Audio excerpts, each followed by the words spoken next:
Morphy equation MC quiz 嘅第16題 for 0度細於等於 x 細於360度 ，how many distinct roots does the equation sin x cosine x 減1等於0 have 咧？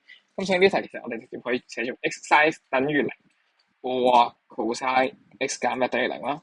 咁所以 sin 等於0即係 x 等於 sin -1 0啦。咁其實撳機我哋撳出嚟其實撳到0度出嚟嘅。咁同時間其實我哋知道幾時 sin 幾多度先會等於0咧？其實除咗0度之外，又仲會有係180度咯，360度。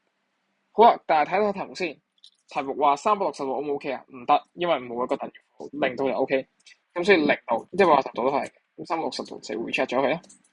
好啦，咁 cosine x 等於1，咁即係 x 係等於 cosine 負1嘅1啦。咁你撳機撳出嚟咧，其實撳出嚟係可以等於0度360度嘅。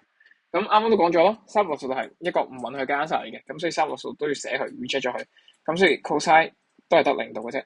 咁由於0度係重複一個重複最 root 關係啦，咁所以正確答案咧應該得0度同埋180度係得2個 root。咁所以正確答案咧就應該係 A for apple。